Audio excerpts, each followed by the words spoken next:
சாந்தி. இன்னைக்கு நம்ம பார்க்கக்கூடிய தலைப்பு வந்துட்டு நெருங்கிய உறவுகளில் இருக்கக்கூடிய எதிர்பார்ப்புகள் பார்ட் 4 பாகம் 4. இதுதான் நம்ம பார்க்க போறோம். இதுல வந்துட்டு மற்றவங்களை நம்ம வந்துட்டு சாதாரணமா எடுத்துக்கிறோம், டேக்கிங் அதர்ஸ் ஃபார் கிராண்டட்.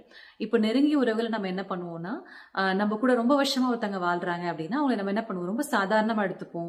அவங்களுக்கு வந்து நம்ம வந்துட்டு சம்டைம்ஸ் நம்ம அவங்களோட ஃபீலிங்ஸை பார்க்க மாட்டோம். சம்டைம்ஸ் அவங்களை நம்ம என்ன பண்ண மாட்டோம், பாராட்ட மாட்டோம், அப்ரிஷியேட் பண்ண மாட்டோம். அவங்க இருக்காங்க, பல வருஷமா இருக்காங்க அப்படின்னு என்ன பண்ண மாட்டோம். ரொம்ப ஒரு அட்டென்ஷன் வந்து அவங்க மேல போயிடும். கம்ஃபர்ட் ஜோன்ல போயிடுவோம். ஏன்னா அவங்க என் கூட ரொம்ப வருஷமா இருக்காங்களே, என்னை பத்தி தெரியும்ல அவங்களுக்கு, அவங்க எப்பவுமே செஞ்சுட்டு இருக்காங்களே. இப்ப அம்மா சமைக்கணும், அம்மா தான் டெய்லி சமைச்சிட்டு இருக்காங்களே எனக்கு அண்ட் ரொம்ப என்ன பண்ணுவோம், ரொம்ப கேஷுவலா அவங்க எடுத்துப்போம். அவங்க செய்யக்கூடிய, நம்மளுக்காக அவங்க செய்யக்கூடிய காரியங்களை ரொம்ப கேஷுவலா எடுக்கும் போது என்ன நடக்குது அப்படின்னா, நெருங்கிய உறவுகள்ல அந்த மரியாதை, அந்த அக்கறை, அந்த ஒரு அப்ரிசியேஷன், பாராட்டுற விதம் இல்ல அவங்களுக்கு நம்ம கொடுக்கக்கூடிய முக்கியத்துவம் சம்டைம்ஸ் என்ன ஆயிடுது, குறைஞ்சிடுது. ஸோ நம்மளுக்கே தெரியாது, நம்ம அது வேணும்ட்டே செய்யறதில்ல. நம்மளே வந்து என்ன பண்ணிடுறோம், ரொம்ப நாளா இவங்க இருக்காங்க, ரொம்ப என் கூட என்ன அவங்க நல்லா புரிஞ்சுப்பாங்க, அவங்க எப்பவுமே எனக்கு இதை செய்யறாங்க அப்படின்னு நம்ம என்ன பண்றோம், ரொம்ப கேஷுவலா எடுக்கும் போது அந்த சைடு நம்ம கூட இருக்கவங்களுக்கு சம்டைம்ஸ் அவங்களுக்கு என்ன ஆகும், அவங்களுக்கு ஒரு எதிர்பார்ப்பு இருக்கு இல்லையா, என்ன இவங்க அப்ரிஷியேட் பண்ணணும், எனக்கு டைம் கொடுக்கணும், என்கிட்ட பேசணும், என்ன வந்துட்டு அவங்க பாராட்டணும், இல்ல எனக்கு முக்கியத்துவம் கொடுக்கணும் அப்படின்னு அவங்க நினைப்பாங்க இல்லையா. ஸோ அதை நம்ம வந்து புரிஞ்சுக்கணும். அதே போல நீங்க கூட அந்த பர்சனா இருக்கலாம். உங்க கூட பழகிறவங்க உங்களை வந்து டேக்கிங் ஃபார் கிராண்டட், உங்களை அவங்க கிராண்டடா எடுத்துக்கிட்டாங்க, உங்களை சகஜமா எடுத்துக்கிட்டாங்க. எப்பவுமே உங்களை வந்துட்டு பெருசா உங்களுக்கு மரியாதை கொடுக்கறது இல்லை, உங்ககிட்ட எதுவுமே கேட்கறது இல்லை, உங்களை நீங்க செய்யறது எதுவுமே அவங்க வந்து கவனிக்கிறது இல்லை அப்படின்ற போது ரொம்ப ஒரு கஷ்டமா இருக்கும். அதனால நம்ம இதுக்கு என்ன பண்ணணும் அப்படின்னா, எவ்வளவு வருஷம் ஒருத்தங்க இருக்கிறாங்களோ அவ்வளவு தூரம் அவங்க வேல்யூ வந்து அதிகமாகுது.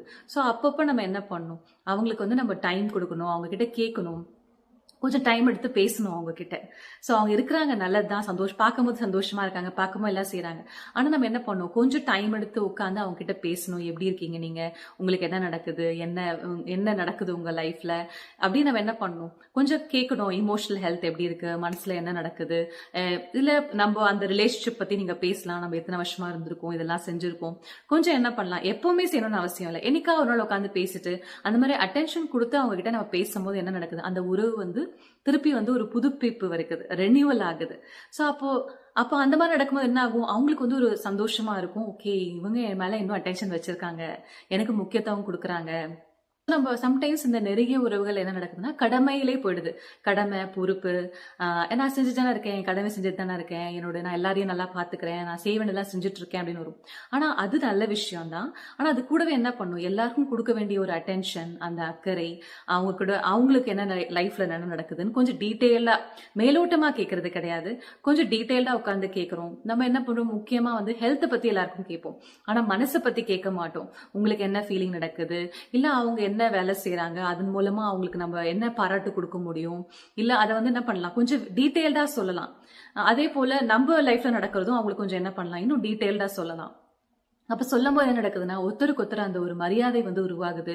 அப்போ ஒருத்தருக்கு ஒருத்தர் அந்த கிராட்டிடியூட் ஃபீலிங், நன்றி உணர்வு வந்து ஃபீல் ஆகுது. அப்ப அவங்களுக்கு என்ன தோணும், ஸோ அந்த அன்பு அதெல்லாம் எல்லாம் இருக்குதான். ஆனா நம்ம என்ன பண்ணுவோம், சம்டைம்ஸ் வெளிப்படுத்தும் போது என்ன ஆகுதுன்னா, அது ஒரு சந்தோஷம் கிடைக்கும், அது ஒரு நிம்மதி கிடைக்கும். அதுல ஒரு நிஜமாவே நம்ம இத்தனை வருஷமா கூட இருந்தாலும் அதுக்கு வேல்யூ ஒரு ஃபீல் ஆகும். ஸோ நம்ம இப்போ எதுவுமே சொல்லலைன்னு வச்சுக்கோங்களேன், கண்டிப்பா என்ன ஆகும், அவங்களுக்கு வந்து அது ஒரு ஃபீலிங் வரும் இல்லையா, நம்ம கவனிக்க மாட்டுறாங்க, நம்ம எவ்வளவு செஞ்சாலும் நம்மளுக்கு எது வரல அப்படின்ற ஃபீலிங் வரும். அந்த ஃபீலிங் வரும்போது என்ன ஆகும், அப்ப அந்த உறவுல வந்து ஒரு விரிசல் வர வாய்ப்பு இருக்கு. அப்பதான் என்ன பண்ணுவாங்க, புலம்புவாங்க, இல்ல குறை சொல்வாங்க, இல்ல வந்து அட்டென்ஷன் பண்றதுக்காக ஏதாவது பண்ணுவாங்க. ஸோ இதெல்லாம் அவாய்ட் பண்ணும் அப்படின்னா, நம்மளே என்ன பண்ணலாம், ஒரு ரெகுலரா ஏதோ ஒரு டைம் பீரியட் நீங்க வச்சுக்கோங்க, 1 மாசமோ இல்ல 4 மாசமோ 6 மாசமோ ஒரு டைம் பீரியட் வச்சுட்டு அந்த டைம்ல என்ன பண்ணும், அந்த ஒரு எந்த உறவு இருக்கோ அந்த உறவுல நீங்க என்ன பண்ணும், எக்ஸ்ட்ரா டைம் கொடுத்து, எக்ஸ்ட்ரா அட்டென்ஷன் கொடுத்து நீங்க மனசு விட்டு பேசுனீங்க அப்படின்னாவே அந்த உறவுல வந்து அந்த வேல்யூ, அந்த மரியாதை, அந்த அன்பு எல்லாமே அதிகரிக்கும்.